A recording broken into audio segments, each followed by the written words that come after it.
And the Treasurer, Josh Frydenberg, joins me now live from Canberra. Thanks for being with us, Treasurer. Even though the unemployment number fell today, business confidence and investment is taking a battering because of Australia's continual in and out of lockdowns. How can you avoid a recession with that level of uncertainty at play?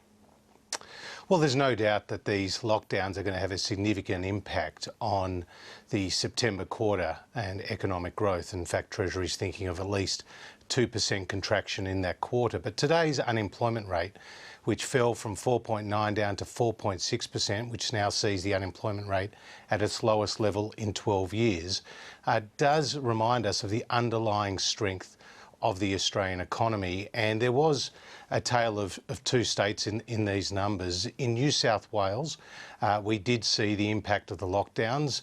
The number of hours worked fell by 7% in the month. There was an additional 230,000 people who worked on effectively zero or employed on 0 hours, whereas in Victoria, where it was emerging out of lockdown, we actually saw hours worked increased by 9.7% and 170,000 fewer people in Victoria who were employed on 0 hours. So that does show that the economy can bounce back when restrictions are eased, and I've got confidence that as it has done before, Leigh, it will do it again. As we just heard in Laura Tingle's package before, there's criticism that the economic support on offer is a patchwork quilt.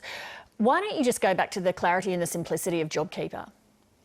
Well, I think right now we've got actually economic payments on both the business side and on the household side that are fit for purpose, with the economy and the state economies particularly going to in and out of short and sharper lockdowns. But it just is more confusing, isn't it? Well, let me just take the COVID disaster payment, because more than $3.1 billion has gone out the door. That's a lot more flexible, in fact, than JobKeeper, because it's based on hours of work that has been lost, with $750 payments per week, as opposed to giving people a payment based on the turnover decline of the business that they work for. We also know that these payments are being made very quickly, in as little as under an hour in many cases, whereas with JobKeeper they were paid 2 weeks in arrear and through your employer. And we also know that the cohort, Leigh, of people receiving this COVID disaster payment is broader than JobKeeper, with casuals, not just permanent or long-term casuals receiving the payment, but all casuals. When Australia hits the 70% vaccination rate, will the federal government continue to enable state governments to have lockdowns by paying these kinds of income support payments? Well, firstly, the 70% target rate is based on the medical advice of the Doherty Institute, and these are the best researchers in the field. But are you going to keep paying income support payments? But the key point, though, Leigh, is that at 70%, they say that stringent lockdowns will become unlikely, that the transmissibility of the virus reduces, and that the chances of getting a serious illness, or the number of people who get it, reduces. So there should be no expectations on the part of the states. But if they do call lockdowns, because they're on the record, Mark McGowan in WA is saying that he might do that, so will you keep paying income support payments? Well, there should be no expectations that the Commonwealth will continue to provide emergency economic assistance to the quantum, to the size and the scale that we're doing right now. Billions of dollars are going out the door each and every week, but the country needs hope. The country has a plan. The premiers and the chief ministers agreed with the Prime Minister on that plan, and with the high number of vaccinations that we're now seeing, 309,000 in the last 24 hours alone, we now have that 70% target in sight, and that is what we should be shooting for. But how can you execute any kind of plan when Australia's basically being run by state premiers running their individual races?